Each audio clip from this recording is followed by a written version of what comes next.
ketika Yesus mengatakan pada hari terakhir nanti banyak orang berseru. Sahabat-sahabat dimanapun berada, saya Zulkifli M. Abbas mengharapkan sahabat-sahabat semua untuk kemudian mensubscribe, like, dan juga men-share channel kita ini. Salam Tauhid, salam satu Tuhan. Buat kepada dan bermujizat pakai nama Yesus. Itu. Karena Yesus mengatakan, aku tidak mengenal kalian. Loh, jadi Yesus siapa yang datang membantu mereka ngobatin orang? Nah, Yesus mengatakan, waspadalah kepada penyesat yang datang kepadamu dengan memakai namaku dan berkata, akulah Kristus. Jadi gimana dong? Ada penyesat datang memakai nama Yesus. Gimana dong? Apalagi di dalam Matius 12 nomor 26, Lukas 11 nomor 18, di situ diceritakan bahwa iblis bisa mengusir iblis.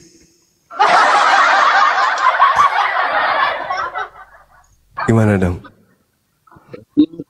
Bang Juma, favoritku, Bang Yosef. Iya. Gimana Bang? Ya, shalom. Bang Suma, Siap. andaikan boleh belajar dari Anda, kita lari topik sedikit tentang 2 ayat Quran, boleh?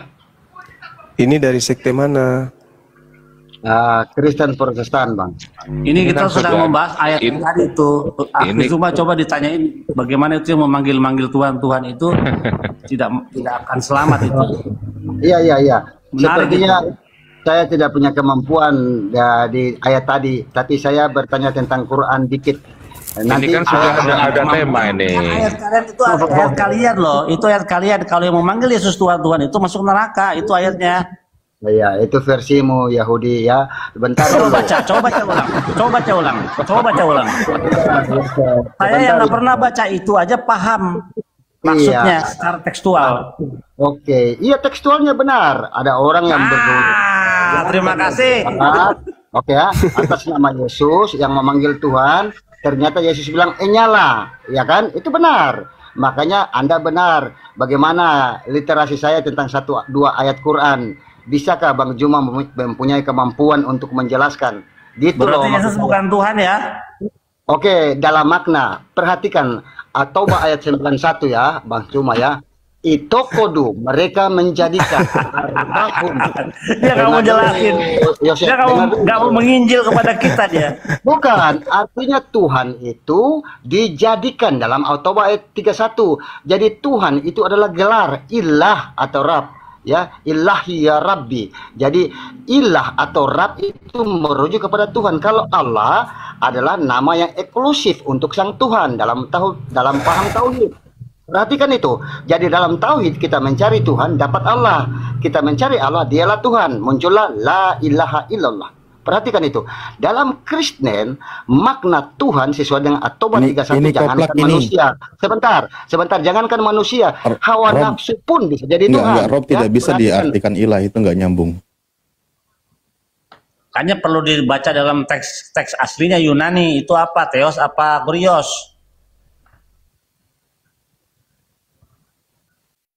Nggak bisa itu. Makanya kamu harus mengerti dulu makna dari original teks Quran. Jangan asal-asal kau tafsir sementara Bibelmu sendiri kau nggak paham. Bibel yang bahasa Indonesia aja kau nggak paham. Gimana mau paham dengan bahasa Arab? Jangan dikancing lah Bang Juma. Kita belajar sama-sama. Makanya saya belajar. Jangan di-mute host ya. Perhatikan. Sebelum tahun 65, Depak itu diresmikan tahun 65. Mari kita lihat Quran terjemahan sebelum tahun 65, di mana kata Tuhan belum dipakai ya. Di situ Alhamdulillahirabbil alamin, segala puji bagi Allah, sesembahan semesta alam. Belum ada kata Tuhan loh. Nanti tahun 65 maka kata Tuhan diindonesiakan. Baru terjemahan itu Quran bukan sih, Aki? Nah, bukan. Tapi itu terjemahan. Terjemahan itu bukan Al-Quran. Salah besar Bang Cuma. Perhatikan, terjemahan ialah, perhatikan itu.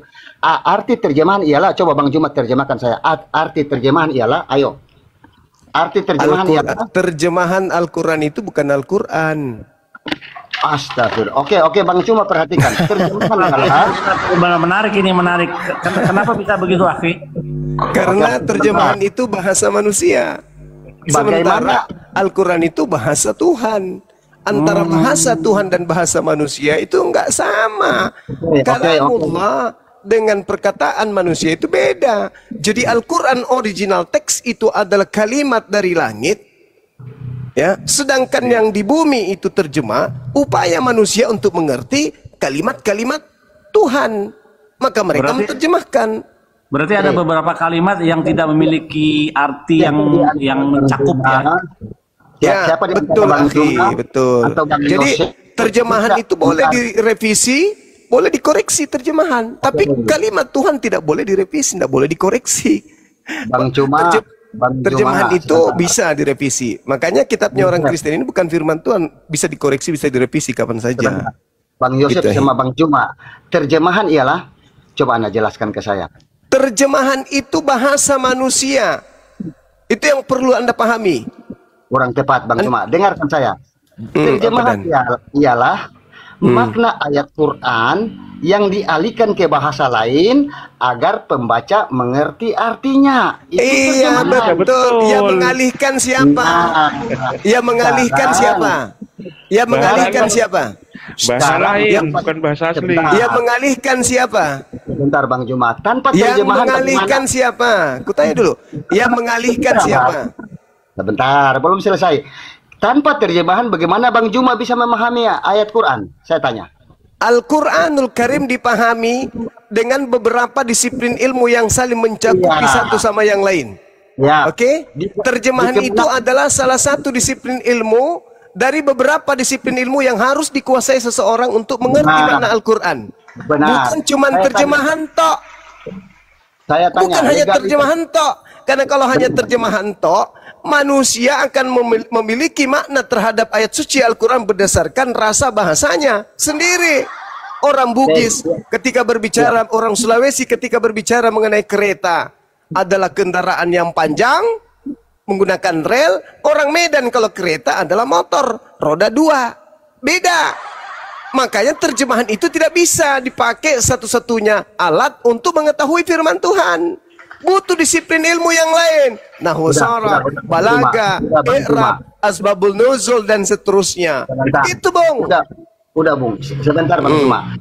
Dalam hal ini seolah-olah Anda mengatakan, jangan saya tuduh ya, saya tanya, Bang Cuma dengan 17 nama yang ada di Kemenak ya, yang menerjemahkan Al-Quran dalam bahasa Indonesia dengan legalisasi mereka profesor doktor, ahli bahasa Arab, ahli tafsir, mana yang lebih pantas? Kenapa diturunkan? Kok turun? Lagi seru tuh. Iya. Ilmu itu. Supaya yang lain dapat ilmu juga. Yang menarik ini tadi Al-Quran bukan terjemahan. Itu coba gimana, Akhi? Iya. Terjemahan itu bukan Al-Quran. Terjemahan itu adalah upaya manusia untuk memahami Al-Quran. Upaya untuk memahami Al-Quran. Maka terjemahan bisa mengalami pergeseran makna tergantung daripada rasa bahasa setempat. Ini host ya, host. Kalian itu selalu parah kalau saya. Ini kesempatan Bang Juma nih. Jangan nyerocos, bukan saya yang nurunin tapi moderator. Waduh, karena Anda tidak tertib. Coba dengarkan. Kalau sama saya sulit. Ini Bang Juma nih kesempatan. Saya dengarkan dulu, saya hostnya. Siap, silakan. Dengarkan dulu. Iya, Anda harus tertib kalau mau berdiskusi. Makanya bukan hostnya yang menurunin tapi moderator tadi. Silakan. Oke, iya saya tahu. Iya, saya naikin lagi. Iya. Siap. Ini saatnya kalian mendengar Bang Juma. Saya juga Bang Juma tidak membantah ya. Tetapi terjemahan itu adalah usaha ya, usaha dari orang-orang di Kemenak untuk bagaimana kita ngapain didengar si Juma goblok itu. Oke, Juma goblok itu. Saturin dulu satu. Kudusnya ditaruh, kudusnya. Yang pribadi. Sebentar, Bang Yosef sama Bang Juma, boleh kita lari ke ayat Quran yang saya maksud? Saya lihat kapasitas Anda menjelaskan ayat Quran. Silakan. Oke, Abang Juma membuka surat Maryam ayat 17. Saya kasih atau saya tampilkan di sini ya, boleh ya? Boleh. Tampilkan dan bacakan teks asli, jadi bisa diterjemahkan dengan baik nantinya. Iya. Ya, sebentar ya, saya tampilkan ya Bang Juma. Iya. Kita belajar sama-sama. Iya, silakan. Pencam ya. Namanya ngajarin kucing meong nih. Terserah. Mari kita lihat, karena setiap orang punya telinga untuk mendengar Bang Juma ya. Perhatikan literal dan ayat Quran, karena saya bukan Islam yang bukan nggak bisa membaca dalam bahasa Arab, saya terjemahkan ya. Kita baca dulu yang aslinya.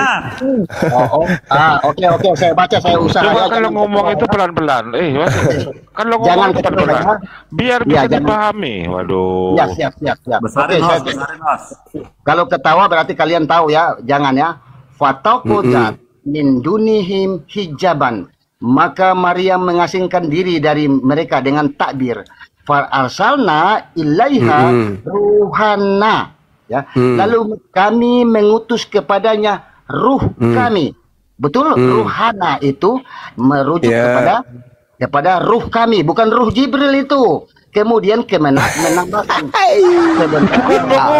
sudah itu. Sebentar. Ruhana, frasa ruhan, ruh itu roh sesuatu yang memberi kehidupan. Nah, itu merujuk pada domir mustahil atau milik Allah. Artinya Allah menisbatkan kepada dirinya sebagai bentuk penghormatan atau tasrif. Jadi ruhana itu. Waduh, domir tasrif apa ini penghormatan ini? Ruhana itu idhofah. Kan giliran saya. Jadi makanya salah itu. Astagfirullah. Ruhana itu bukan Jibril, tapi ruh Allah, ruh kami. Benar Bang Juma? Iya, ruh kami. Oke. Terus masalahnya? Kemudian ruh itu menjelma sebagai manusia, ya. Jadi, perhatikan, sebagai manusia. Jadi kemudian ruh itu berkata dalam ayat 19-nya, aku datang untuk kata menjelma. Sebentar, baca dulu, tinggal dikit. Aku datang untuk memberi engkau anak yang suci. Perhatikan, ruh kami, ruh Allah yang memberitahu bahwa kami, jadi yang diberi itu Isa. Jadi Isa itu anak Allah, ruh kami, bukan Jibril. Silakan Bang Juma. Mengutus itu kan ada mengutus tadi itu, waduh. Iya, ruhana, ruh kami. Giliran Bang Juma, diam, yang lain.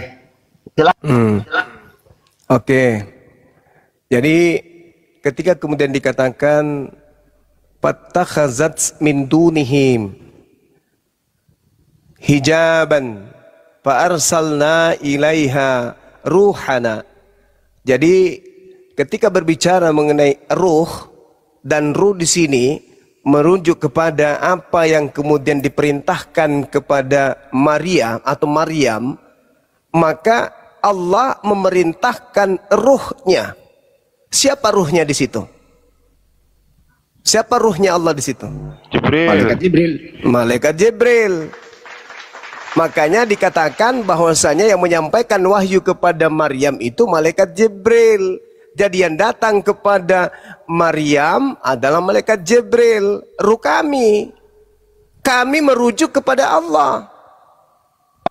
Bang Juma, ruhana itu melekat pada Allah, bukan pada Jibril. Kalau kepada Jibril maka bahlulnya minta ampun. Saya mengutus apologet kami ke Kalimantan untuk memberikan kemudian edukasi tentang kristologi dasar. Kami mengutus apologet kami. Apakah apologet kata kami di situ saya yang pergi? Oke, sebentar ya. Atau bagian daripada kuasa saya. Sebagai pemimpin saya mengutus apologet saya mengatakan, kami mengutus apologet kami. Apakah berarti kami di sana adalah saya sendiri yang ke sana?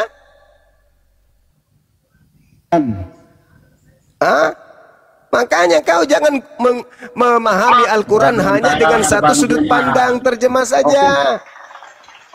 Sekarang kita lihat nih. Ini contoh nih. Di dalam kitab Kejadian, Billy, kitab Kejadian, baiklah kita menciptakan manusia.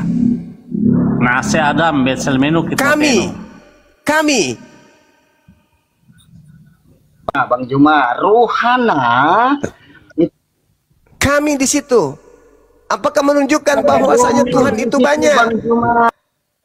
Wasit, diam nggak? Bisa diatur nggak, wasit? Itu baca sampai terakhir di situ.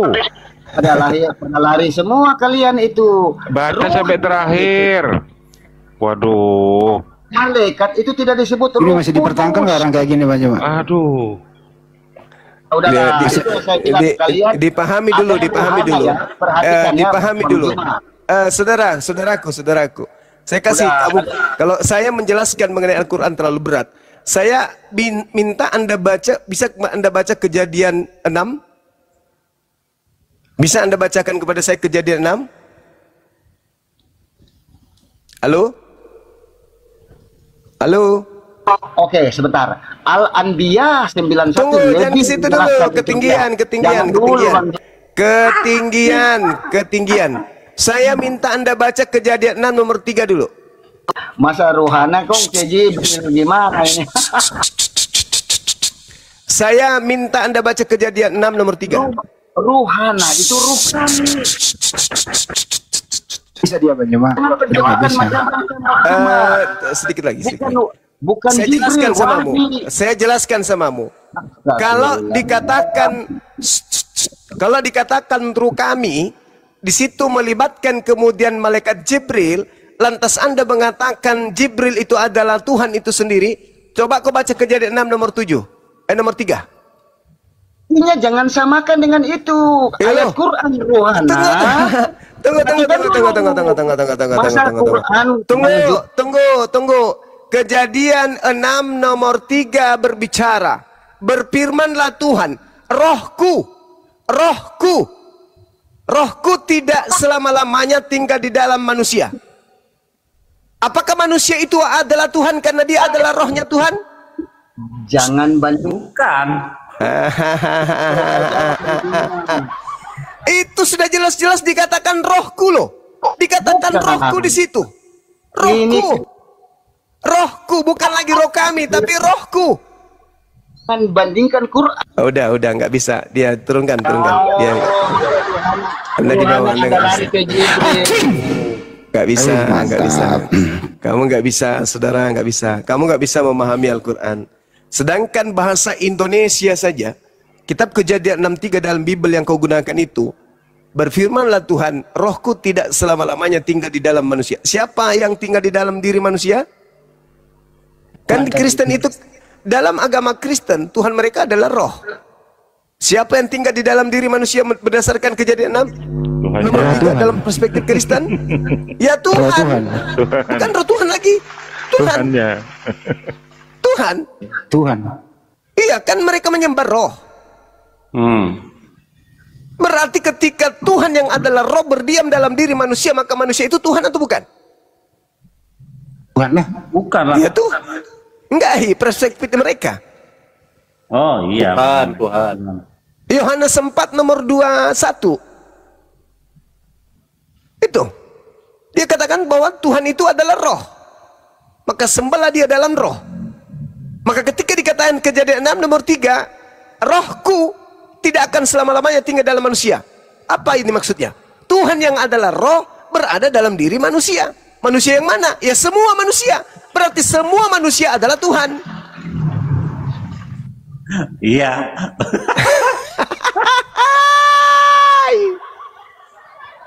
Lalu memaknai ruh hana. Roh kami itu adalah Tuhan itu sendiri. Oke, berarti rohku itu adalah Tuhan itu sendiri. Kalau begitu manusia semuanya adalah Tuhan. Padahal ruhana itu merujuk kepada oknum yang dilibatkan oleh pencipta langit dan bumi pada saat kemudian mengutus utusannya. Jadi Allah itu maha bijaksana. Ketika dia menyebut kata kami, itu proses dia sedang melibatkan makhluknya yang lain, utusannya, pesuruh-pesuruhnya. Maka dia mengatakan kami. Tapi ketika kemudian dia memproklamirkan untuk diibadahi, disembah, dia tidak pernah menggunakan kata kami. Dia selalu mengatakan kata aku. Tiada Tuhan selain kami, itu nggak ada di Al-Quran. Sembahlah kami, itu nggak ada di Al-Quran. Selamanya kata kami itu digunakan oleh Al-Quran ketika Allah melibatkan makhluknya. Tapi orang terjemah yang hanya mengetahui kata kami, dia memaknai kemudian bahasa Quran dengan bahasa Indonesia. Ya nggak bisa dong. Al-Quran diturunkan dalam bahasa Indonesia? Bukan. Al-Quran diturunkan dalam bahasa Arab. Maka untuk memahami isinya harus menggunakan rasa bahasa Arab, bukan rasa bahasa Indonesia. Makanya saya katakan terjemahan Al-Quran bukan Al-Quran. Terjemahan Al-Quran itu bukan Al-Quran. Terjemahan itu adalah upaya manusia untuk mengerti isi daripada firman Tuhan. Bagaimana manusia bisa mengerti kemudian firman Tuhan? Ya harus diartikan satu-satu. Siapa yang mengartikan? Orang yang paham bahasa Arab. Nah, apakah kemudian setelah diartikan satu-satu maka firman Tuhan itu adalah yang datang dalam bahasa Indonesia? Bukan. Itu hanya upaya manusia untuk mendekati makna daripada firman Tuhannya. Nah, makanya orang Kristen kalau ditanya, wahai orang Kristen, ya paman, apakah firman Tuhan bisa direvisi manusia? Nggak bisa. Apakah firman Tuhan bisa dikoreksi oleh manusia? Tidak bisa. Lalu kenapa kitabmu selalu direvisi? Kembali kepada mereka, mau jilat ludah sendiri atau meludah ke atas jatuhnya ke mulut sendiri. Katamu firman Tuhan tidak bisa direvisi, faktanya kitabmu selalu direvisi. Berarti terjemahan itu bukan firman Tuhan. Sederhana bukan? Pernah nggak Al-Quran terjemahannya direvisi? Pernah. Pernah dikoreksi? Pernah. Kenapa bisa? Karena terjemahannya adalah perkataan-perkataan manusia yang kemudian digunakan untuk mendekati makna daripada firman Tuhan tersebut. Seperti itu. Jadi kalau orang Kristen mengatakan firman Tuhan tidak bisa direvisi, firman Tuhan tidak bisa dikoreksi, itu sama dengan mereka mengatakan bahwa Bible yang ada di Indonesia itu bukan firman Tuhan, karena selalu direvisi dan dikoreksi oleh manusia. Selamat. Satu lagi ya, aku tambahin. Ya, dalam Keluaran 30 itu, Bezalel itu dikatakan begini. Firman Tuhan kepada Musa, lihatlah, telah kutunjuk Bezalel bin Uri bin Hur dari suku Yehuda. Aku telah kupenuhi dia dengan roh Allah.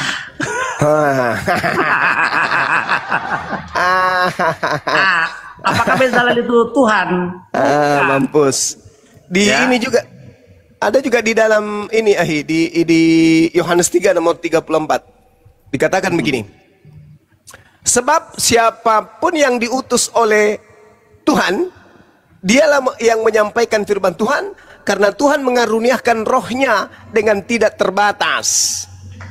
Nah itu, jadi perspektif Islam, Yahudi dan Kristen ketika ada kalimat roh Allah atau Roh Kudus, itu bukanlah itu bagian dari Tuhan, bukan, tapi itu adalah ciptaan, salah satu entitas ciptaan Tuhan, gitu. Yang disandarkan kepada Tuhan.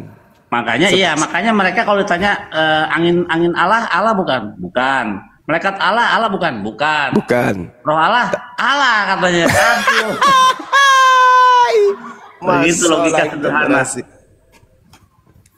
Padahal jelas sekali bahwa Ruah Elohim itu bukanlah Tuhan. Tertera di dalam kitab Ayub 23 kalau nggak salah itu. Selama napasku berada dan Ruah Elohim berada di rongga hidungku, itu artinya kalau Ruah Elohim itu mereka artikan Tuhan, berarti Tuhan mereka ada dalam hidung mereka. Bahaya saudara-saudara. Ayub berapa itu Ahi? 27 nomor 3 atau apa ya? 23 nomor 7 kah? Ada yang ingat teman-teman? Ya 27 nomor 3. Nah, itu Ruah Elohim itu keluar masuk di lubang hidung Nabi Ayub. Apakah kemudian Tuhan keluar masuk di lubang hidung? Parah. Padahal dalam Kejadian 1 itu Ruah Elohim tulisannya sama dengan yang di Ayub itu. Ruah Elohim juga keluar masuk berada di lubang hidung. Wah, tapi kalau ditanya berarti Tuhanmu ada dalam lubang hidung gitu. nggak mau terima lah. Katanya Tuhanmu Ruah Elohim itu Tuhan. Makanya kau mengatakan Tuhan kami tiga, karena pada saat penciptaan ada berupa roh melayang-layang di atas permukaan air. Waduh, yang melayang itu angin, udara, bukan Tuhan. Terus yang kejadian 126 itu gimana itu, akhi? Mereka memaknai Tuhan itu di situ ada tiga dan menciptakan manusia serupa dengan dirinya. Bagaimana akhi memaknai itu?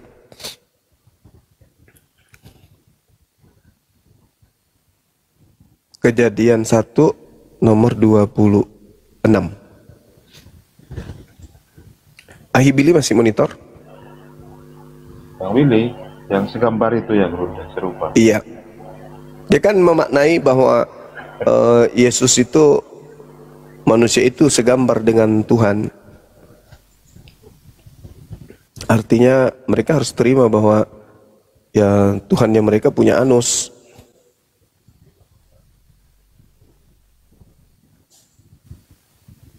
Ya gimana akhi? Tadi ada telepon dari adikku. Kejadian 126 akhi. Ya mereka selalu salah tafsirkan. Ya, nase Adam betselmenu kitmotenu. Nah kita lihat dia memakai kata nase bukan bara. Jadi kami di situ berbicara soal siapa? Berbicara soal Tuhan dengan para malaikatnya. Para keren. Iya, keren. dengan para malaikatnya. Sama tadi pertanyaannya. Ya lanjut. Nanti dia di ayat 27-nya baru dia bilang, coba aku baca ya. Nah, jadi pada saat perencanaannya dia mengkonsultasikannya, membicarakannya dengan para hamba-hambanya, itu para malaikat ya. Masya Allah. Dan nanti ayat 27-nya dia tidak memakai kata naase lagi, tapi memakai kata bara. Kenapa? Dia menciptakannya sendiri, guys. Kita lihat ya. Ayat 26, marilah kita membuat manusia seperti image kita dan seperti kemiripan dengan kita. They shall rule over the fish, mereka berkuasa atas ikan-ikan, burung-burung di udara dan binatang. Nah, ayat 7 baru dia tulis begini dalam bahasa Ibrani-nya 27.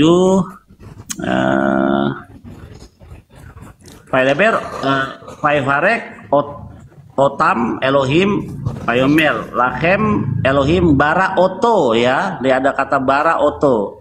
Jadi menciptakannya sendiri, tapi merencanakannya dia mengkonsultasikannya dengan para malaikat. Tapi begitu menciptakan manusia, makanya berbeda sendiri. Makanya berbeda dalam bahasa Inggris. Create, artinya create dalam bahasa Inggris menciptakan dari sesuatu yang tidak ada menjadi ada. Baru kalau make itu menciptakan atau membuat sesuatu dari bahan yang sudah ada. Form juga. Jadi ada 3 kata bahasa Inggris yang memiliki arti yang berbeda. Tapi kalau create itu dari yang tidak ada. Makanya untuk penciptaan manusia ini, ketika merencanakan dengan para malaikat, dia memakai kata naase Adam. Marilah kita membuat manusia. Ya, pakai kata make dalam bahasa Inggrisnya. Tapi begitu ayat 27, dia nggak pakai make lagi. So God created man, maka Tuhan menciptakan Elohim bara oto. Tuhan menciptakan manusia itu sesuai dengan image-nya dia.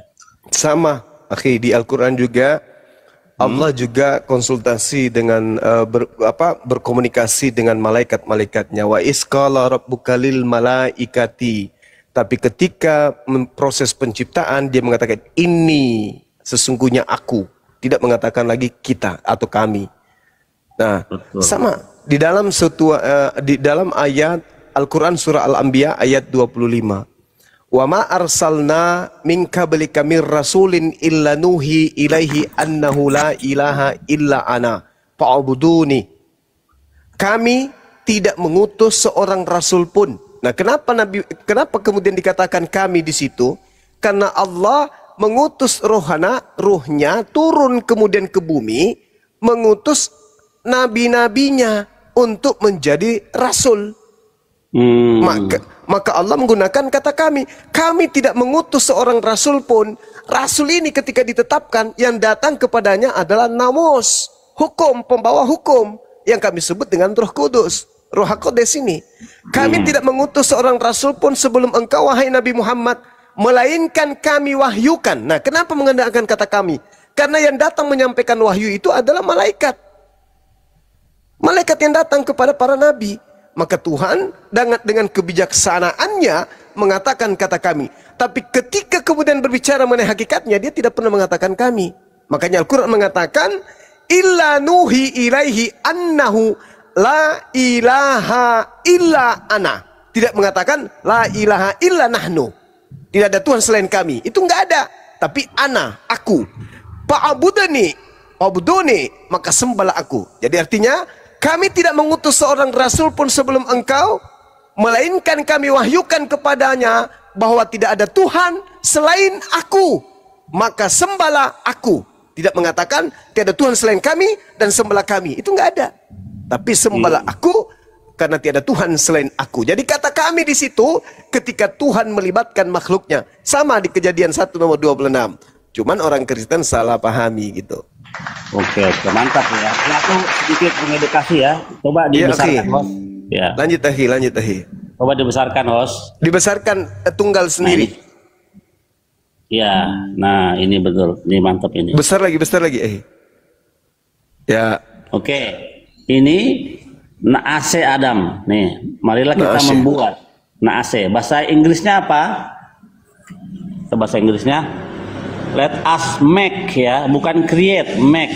Nah, ini ayat ini 26 ya, Naase. Jadi marilah kita membuat, bukan mencipta. Jadi bahasa Inggrisnya itu juga berbeda dan bahasa Ibrani juga berbeda. Naase ayat 27-nya kan, Naase Adam ya, marilah kita membuat manusia secitra dan segambar kita. Nah, terus habis itu 27-nya kita lihat ada kata Elohim. Bara oto, bara nih, bara itu bahasa, kita lihat bahasa Inggrisnya jadi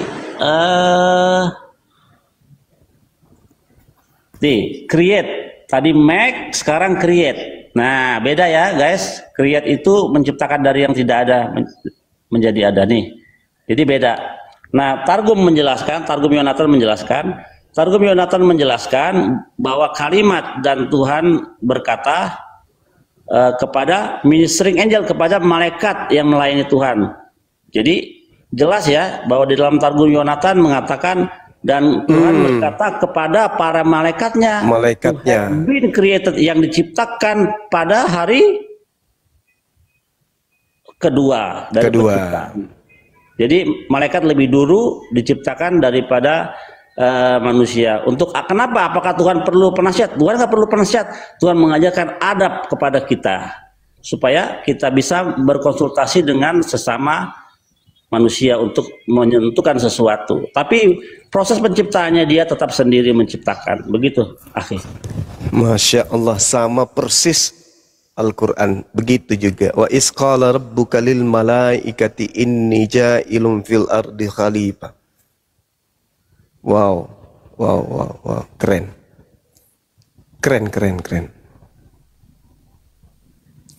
Tapi yang disalahartikan lagi, dia menganggap bahwa di situ ada banyak Tuhan.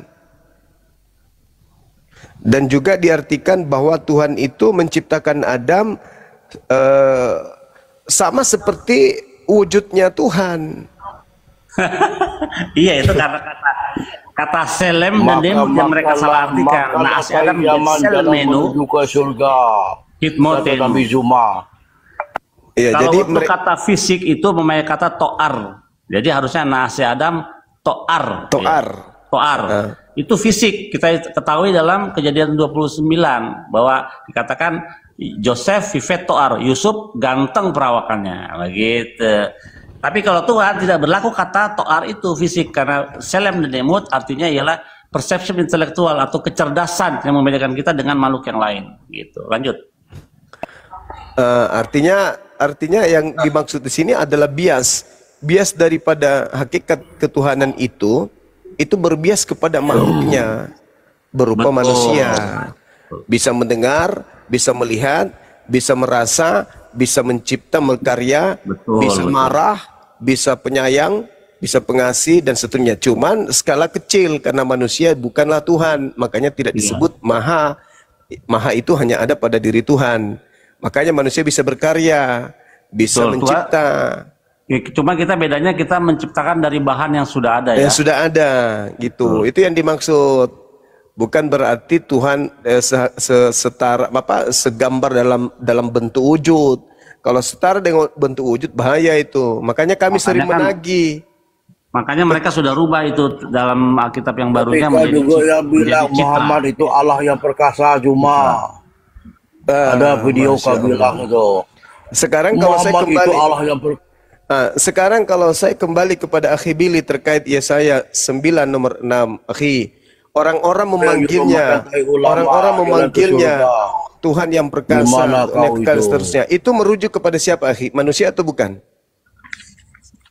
Yesaya 9 nomor 6. Ada video kau yang bilang Muhammad itu Allah yang perkasa. Dengarkan dulu. Gimana? Yesaya 9 nomor 6 itu merujuk kepada manusia atau merujuk kepada Elohim? Kepada Elohim, kepada Tuhan pencipta langit dan bumi ini. Itu semua El-Gibor, Afiat, ya. Shalom itu adalah Tuhan pencipta langit dan bumi. Bukan, akhi, bukan. Maksud saya, akhi, pada hari ini telah lahir bagimu.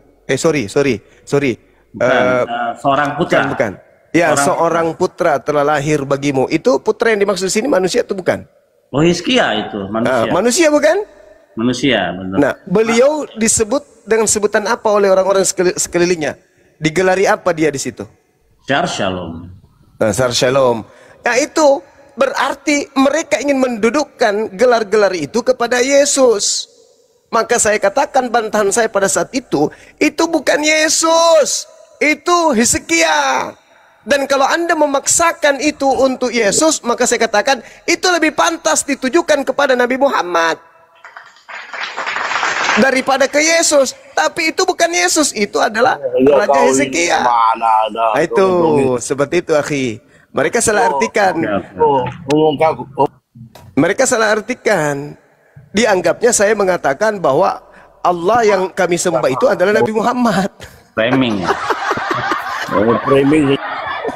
Iya, framing dan jadi sudah biasa nama-nama atau sifat-sifat Tuhan disematkan kepada Masya Allah. Kayak misalnya Hizkia kan dari kata Hazakia, artinya apa? Allah yang perkasa, gitu. Tapi bukan berarti Hizkia itu Tuhan. Tapi mereka mengartikan ketika saya mengatakan lebih pantas itu ditujukan kepada Nabi Muhammad, mereka mengatakan bahwa Zuma ini sudah menyamakan Allah Subhanahu wa taala dengan Nabi Muhammad. Kan lucu. Sementara yang mereka anggap di dalam Yesaya 96 itu adalah Yesus yang manusia. Dan fakta Yesaya 96 harus dibaca dari nomor 1, 2, 3. Betul. Supaya paham bahwa yang dimaksud di situ siapa. Karena di situ orang-orang di situ menginginkan adanya raja yang sama seperti Gedeon, yang bisa kemudian membangkitkan kejayaan Israel. Nah, itulah raja yang disebut Hizkia. Pada saat saya menuliskan atau menyampaikan data itu, Hizkia sudah ada, sudah lahir, bayi dia. Makanya disebut bukan raja damai, prince, pangeran. Kenapa? Karena bapaknya masih jadi raja. Mereka salah artikan. Udahlah teman-teman Kristen, kalian tidak akan pernah bisa menang. Kenapa? Kami paham, kami ngerti, kami belajar. Bukan kami seperti kalian hanya manggut-manggut di gereja, enggak. Saya habiskan waktu, buku-buku saya banyak, saya beli, saya belanja buku, dan saya pelajari untuk menyelamatkan kalian. Agar dipahami itu. Cuma kamu Silakan, selalu Nilai. memutar balikan. Apa yang kuputar? Dan cocok lagi. Apa lagi tuh? Contoh. Nah, ya, itu Yesus kenapa tiba-tiba jadi Hizkia dan ini Yosef Maki itu Utslim ya? Beliau yang punya kitab, beliau orang Yahudi. Nah, kalau Yudaisme itu tidak mengakui Yesus sebagai penebus ya? Enggak. Memang penebus Israel itu dalam konteks Yesaya itu Hashem. Hashem. Iya. Memang. Makanya kita lihat, bisa dibukakan saudara, kita lihat siapa yang disebut pangeran kedamaian, bukan raja damai ya, karena kalau raja damai itu Melech Melek Shalom. Coba Evita sebentar, aku kasih tahu sama kamu nih, bahwa tidak ada satupun Yesus di dalam seluruh kitab orang Yahudi. Tidak pernah ditulis nama Yesus, dan tidak pernah ada nubuatan Yesus dalam kitab para nabi-nabi Memang Israel. dalam PL, memang Yesus hanya dinubuatkan dan belum muncul. Yesus hanya Dalam tokoh PL. dari Roma Yunani. Jujur aja. Tapi waktu itu Aki bilang yang menubuatannya dalam perjanjian baru itu tentang apa tuh, yang imam siapa? Kayafas apa itu? Iya. Aki bilang Iya. dia nubuatannya di kitab perjanjian baru. Pas itu Iya. sebenarnya kalau di situ. Harus mati demi untuk membebaskan bangsa Israel dari perampasan hak Memang dalam orang-orang PL. Roma. Memang dalam PL yang jadi juru selamat itu adalah Bapak di sorga yang bernama YHWH. Karena Bukan Yesus. Bapak di sorga itu sumber keselamatan, dan melaksanakan keselamatan itu di dalam diri Yesus Ayatnya di mana dalam sini? yang Dalam menjadi kitab. korban tebusan untuk menebus Wah, manusia Mas Solang memang parah, dari kematian kekal parah. menjadi kebangkitan, dan yang membangkitkan itu Yesus nanti. Siapa yang memberikan contoh penebusan dosa itu pakai darah manusia? Dewa Molok. Itu ada di dulu, saya udah catat. Ya. Sementara kita tahu bahwa korban itu dalam imamat itu, imamat 1 ayat berapa itu, Akhi? 2. Sayangnya tidak tertulis darah manusia itu. Hewan ternak lo di situ disebut. Iya, apalagi darah Yesus mereka. Tuhan. Yesus mereka identikkan dengan hewan ternak. Allahu Akbar. Kalau nggak salah Yohanes 1 nomor 29 deh. Inilah domba, inilah anak domba Theos yang akan menyelamatkan dosa dunia. Yang ditunjuk di situ Yesus. Waduh, benar-benar lah. Pernah nggak di dalam catatan atau filsuf-filsuf Islam menyamakan Allah itu dengan apa namanya, kayak gembala atau apa gitu, kayak yang sesuai dengan antropomorfisme manusia?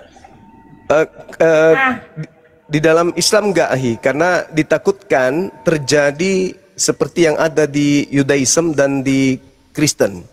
Adanya sekelompok dari Yahudi itu yang menganggap bahwa Esra itu adalah anak Elohim. Sama Yesus itu adalah anak Elohim. Maka Tuhan tidak mau lagi menggunakan kalimat-kalimat seperti itu. Padahal Tuhan di dalam Al-Quran, Tuhan mengatakan ini ma'akum, aku bersama dengan Bani Israel. Di mana ayatnya? Ketemu ayatnya. Itu Imamat 17 ayat 11. Mati dia. Itu mengenai darah yang bisa menebus dosa. Iya, darahnya Ya darah Allah. apa itu? Artinya, darah yang bisa menebus dosa karena nyawa makhluk ada Iya. di dalam darahnya. Betul, darah apa Dan itu? aku telah memberikan darah itu kepadamu Akhi, di masuk, atas Akhi. mezbah untuk mengadakan perdamaian bagi nyawamu. Sebab darah mengadakan perdamaian dengan perantaraan nyawa. Nah itu, jadi Iya. sudah jelas Darah apa? bahwa Darah apa ada- yang dimaksud? karena kalau darah hewan tidak bisa menebus nyawa manusia yang Perintah yang dulunya Tuhannya, hidup kekal. perintah Dan Tuhannya hidup mengatakan kekal darah itu hewan. telah hilang karena pelanggaran dari Adam. Nah, itu fitnah semua tuh. Itu fitnah semua tuh. Fitnah apa? Fitnah. Di mana Tuhan mengatakan Nah, itu bahwa kan memang suka cocok lagi dan memutarbalikkan. nah, sekarang Aku tolong tidak tunjukkan fitnah, aku di mana mengikuti dalilnya, Alkitab. di mana Imamat 17 dalilnya, ayat 11. di mana dalilnya Adam mewariskan dosa kepada keturunannya.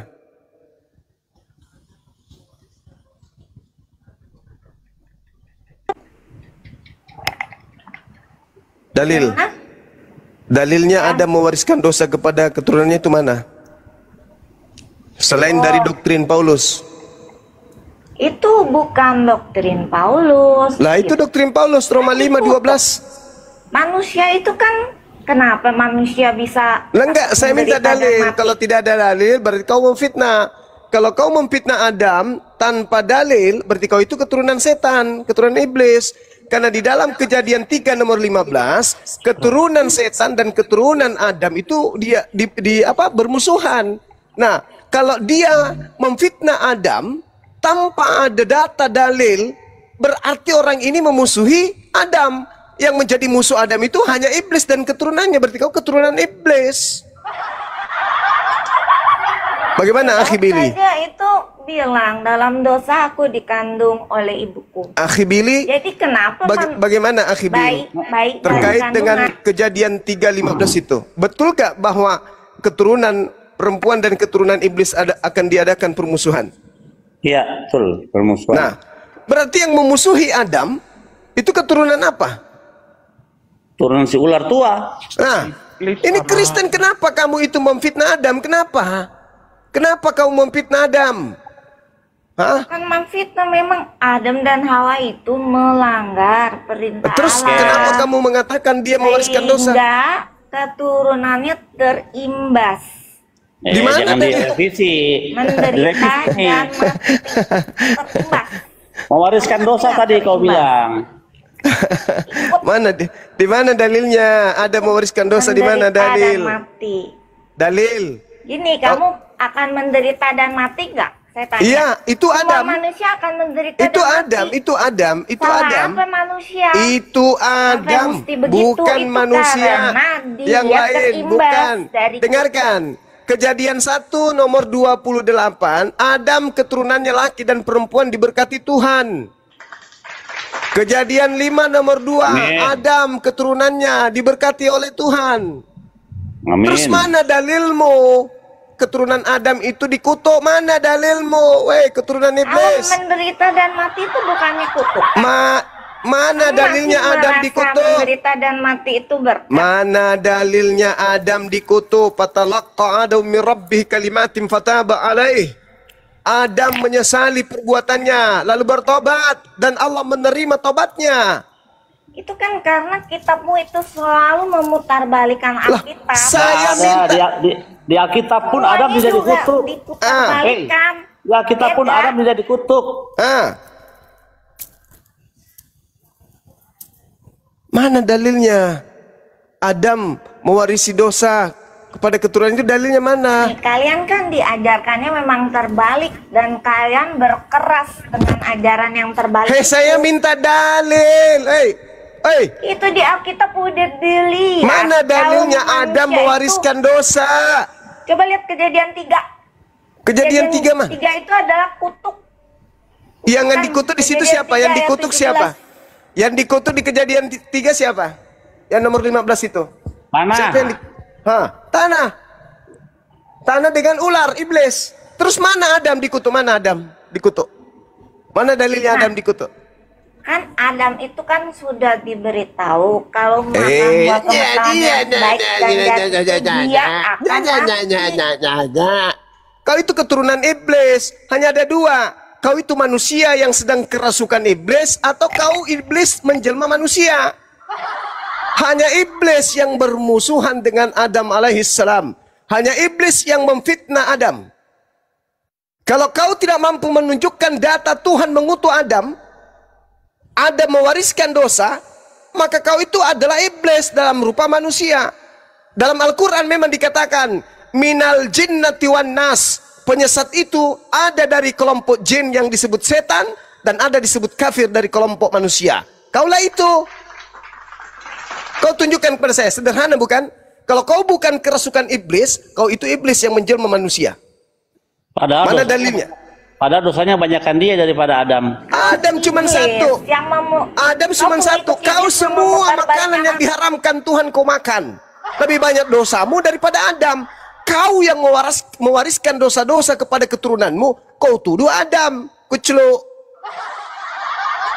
Kamu, Karena perintah Tuhan. Yesus yang mengatakan, Lukas 16 nomor 17, lebih mudah langit dan bumi daripada setitik dari hukum Taurat itu dibatalkan. Itu kata Yesus. Paulus ke Efesus 5, Efesus 2 nomor 15 mengatakan bahwa dengan matinya Kristus di atas tiang salib, Kristus telah membatalkan segala hukum Taurat dan segala perintah yang ada di dalamnya. Nah, sekarang mana dalilnya? Mana dalilnya kemudian Adam mewariskan dosa? Mana dalilnya Adam dikutuk? Dalilnya itu ada di Kejadian, kisah-kisah antara Adam dan perintah Tuhan, di mana dia mana dalilnya? mengikuti perintah Tuhan. Pengikut penyembah Kristus, mana dalilnya? Baca Kejadian 3. Di mana di Kejadian 3 ada di situ tertulis Adam dikutuk di mana? Bentar. Silakan. Jadi kalau tidak ada, kita sepakat kalau itu adalah iblis yang datang menjelma menjadi manusia. Atau manusia beneran, tapi kerasukan iblis. Mana? Tunjukkan ke saya. Iblis betina. Mana? Coba. Kejadian 3. Di ayat berapa? 15, 17. Kalau dari 13, 14, 15 ini yang dikutuk ular. Ular. Ya, ayat 14, lalu bersama Tuhan kepada ular, karena engkau berbuat demikian, terkutuklah engkau. Nah, yang kita cari di mana ada kata terkutuklah engkau Adam, ada nggak? Mana? Mana? Ayat 16, firman-Nya kepada perempuan itu, susah payah engkau mengandung dan akan kubuat sangat banyak. Dengan kesakitan engkau akan melahirkan anakmu, namun engkau akan berai kepada suamimu, dan ia akan berkuasa atasmu. Ayat 17, lalu firman-Nya kepada manusia, kepada Adam itu, karena engkau mendengarkan perkataan istrimu dan memakan dari buah pohon itu yang telah kuperintahkan kepadamu, jangan makan padamu, maka terkutuklah. Siapa terkutuk? Tanah. Adamnya nggak ada loh.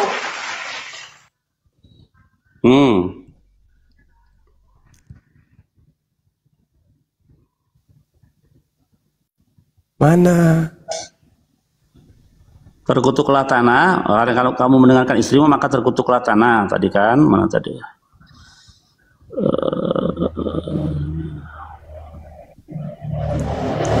Ayo. Susah payah, engkau akan mencari rezekimu dari tanah seumur hidupmu. Semak duri dan rumput duri yang akan dihasilkan bagimu, dan tumbuh-tumbuhan di padang. Jadi laki-laki sampai sekarang menafkahi anak istrinya dengan susah payah, gitu. Jadi yang dikutuk bukan Adam, nggak ada kalimat di sini. Terkutuklah ular, ada. Perempuan juga ada, tapi Adam tidak dikutuk. Yang perempuan juga tidak dikutuk, Ahi. Cuman tanah dan ular yang dikutuk. Adam dan istrinya nggak dikutuk. Nah sekarang dikatakan Yesus, istrinya akan mengandung ya, akan mengandung dengan sakit bersalin. Kita lihat sampai sekarang perempuan kalau lahir sakit gitu. Nah, lanjut. Yesus datang untuk menebus kutuk. Di situ tidak ada Adam dikutuk. Berarti ketika kemudian Yesus datang melepaskan kutuk, kutuk siapa yang kemudian dilepas? Iblis.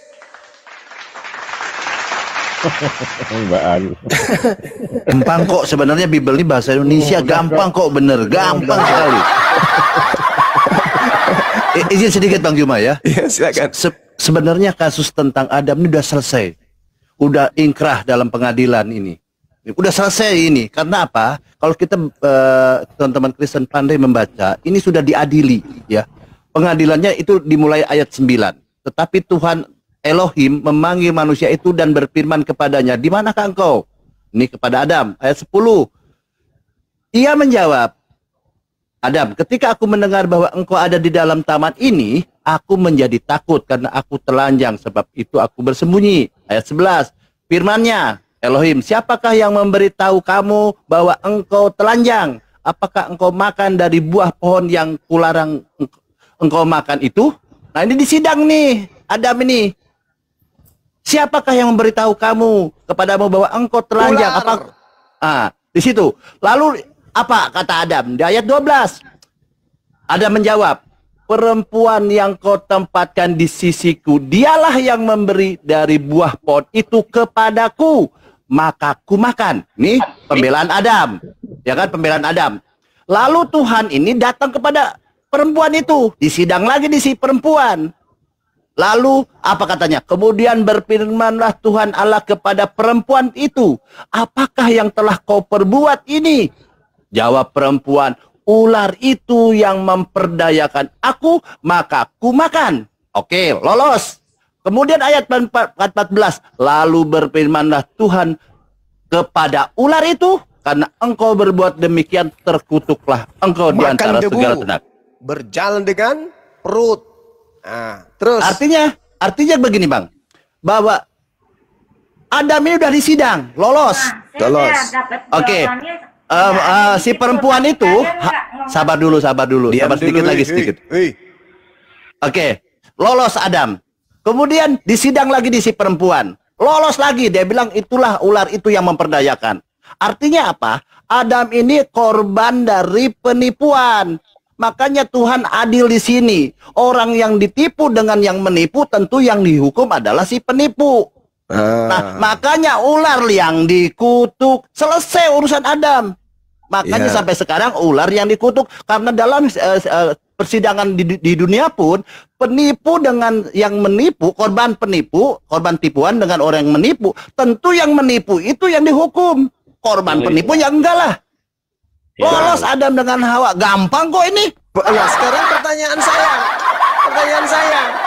pertanyaan saya tolong dijawab. Siapa yang datang membisikkan orang-orang Kristen mengatakan Adam yang dikutuk? Nah lo. Ayo. Iblis lah.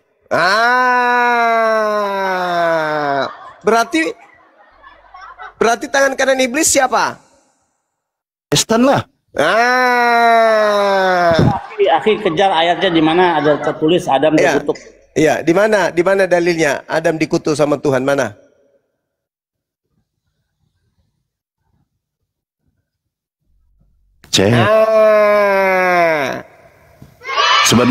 Sebenarnya ayat itu ya, ini menunjukkan keadilan Tuhan dalam menghakimi itu. Keadilan Tuhan ini diperlihatkan di sini. Tetapi Oten kan botol. Sudah dihakimi, sudah lolos, dihakimi oleh Oten. Berdosa katanya. Luar biasa ini.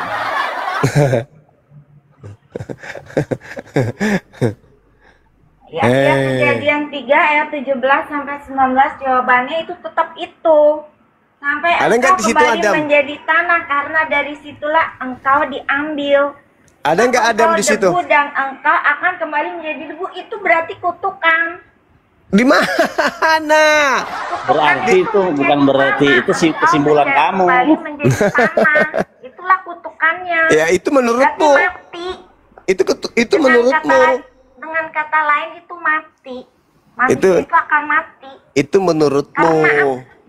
Bukan menurutku, lihat aja di ayat itu. Kau ini belagak pilon, nggak bisa. Ada nggak tulisan terkutuklah Adam gitu? Terkutuklah Adam oleh karena gitu, ada nggak tulisan gitu? Nah, kalau manusia kembali menjadi tanah kan berarti dia mati. Loh, sebab engkau debu, engkau kembali menjadi debu kan berarti dia mati. Semua kalimat itu menandakan Adam dan keturunannya akan mati. Jadi Yesus datang ke atas muka bumi ini untuk melepaskan kutuk itu. Iya. Yesus datang untuk menebus. Menebus berarti menghapus kutuk itu kan? Oke. Kalau kamu itu udah dikutuk mati, tahu-tahu bisa hidup lagi kan aneh. Ya, sekarang ketika Yesus datang, itu nggak ada nalarnya. Kalau misalnya berarti Yesus datang, udah dikutuk mati terus tahu-tahu bisa hidup lagi. Berarti Yesus datang untuk menghapuskan kutuk itu. Iya. Iya, karena Yesus yang akan membangkitkan orang dengarkan mati. saya. Dengarkan saya. Dengarkan saya. Lagi selamanya. Anda mengatakan kau. Yesus datang. Kau maunya mati kekal. Oh, bicara sendiri dia. Ini bukan gereja, Mbak. Enggak, saya mau tanya. Kau ini mau Saya mati yang kekal. bertanya samamu. Tidak ada penebus kau. Anda mengatakan Yesus datang untuk menebus dosa kutuk tersebut, betul? Yang menebus.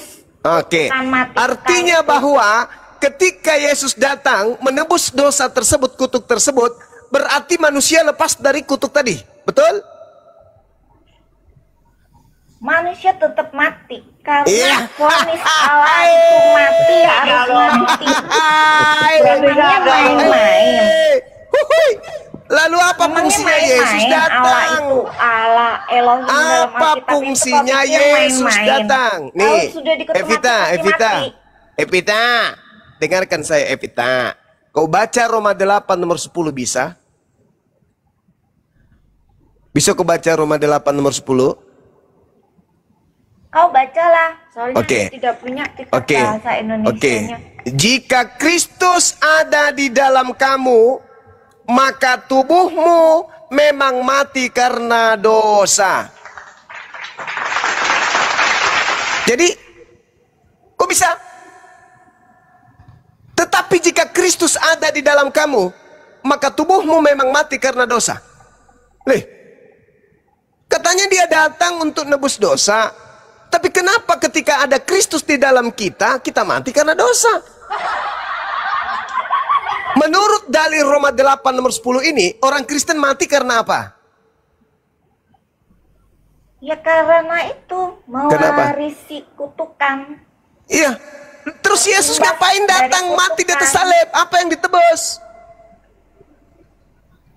Kehidupan kekal yang telah hilang itu.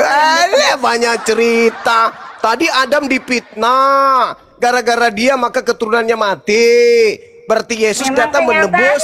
Kejadian 3 ayat 17 sampai 19. Berarti Yesus datang menebus kemudian kutuk itu. Terus. Tapi ternyata Kristen mati karena apa? Menjadi debu dan menjadi tanah itu artinya Kristen mati karena apa? Jawab. Karena terimbas. Kalian juga mati juga kan? Ya, Bukan cuma kami kereta. tidak menganut ajaran tebus menebus, Tuyul. Berarti kau tidak ada penebus. Roma 8 nomor 10, Kristen mati karena apa?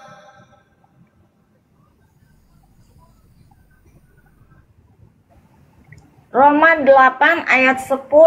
Ya karena itu terimbas dari kutukan mati. Lalu yang ditebus Yesus di salib apa? Hidup kekal yang telah hilang. Lah ini kalian mati karena dosa. Orang mati karena dosa masuk ke neraka atau ke surga? Itu akan mati dan ke kuburan. Pergi ke kuburan. Anjir ini. Kacau ini. Oh, Ten memang congor. Masalah generasi. Hancur perpuluhan, hancur, hancur. Hancur perpuluhan. Hancur perpuluhan, hancur. Hancur perpuluhan. Hancur. Ternyata Yesus sia-sia mati di atas salib. Kenapa sia-sia? Ternyata Kristen mati karena dosa.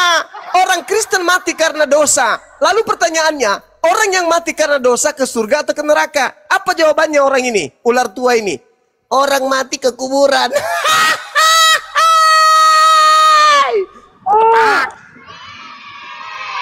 Ini makanya jangan kau menyembah Kristus. Kau menyembah Kristus, kau menyembah dewanya Roma, menyembah dewanya Yunani, Athena. Akhirnya ujung-ujungnya ketahuan kan? Ketahuan ujung-ujungnya. Panjang lebar ngalur ngidul. Ketahuan ujung-ujungnya ternyata penyaliban itu tidak ada gunanya. Kenapa tidak ada gunanya penyaliban itu? Karena orang Kristen yang percaya kepada Yesus mati juga karena dosa. Karena dosa. Dan dosa kemana? Neraka. Maka pantaslah Yesus mengatakan kepada Kristen, enyahlah daripadaku, aku tidak mengenal kalian. Kalian semua adalah pembuat kejahatan. Oh my God, ternyata memang kalian diusir ke neraka. Paulus juga mengaku itu. Tetapi jika Kristus ada di dalam kamu, maka tubuh, kata di situ bahasa Yunaninya di sana adalah soma, artinya tubuhmu. Tubuhmu memang mati karena dosa. Tidak ada fungsinya penebusan di atas salib, itu nggak ada. Ternyata Kristen percaya kepada penyaliban, percaya kepada darah Yesus, daging Yesus, tidak ada untungnya. Kenapa? Karena Kristen tetap saja mati di dalam dosa. Sedangkan orang yang mati di dalam dosa adalah orang yang akan dikembalikan ke neraka. Berbeda di Islam.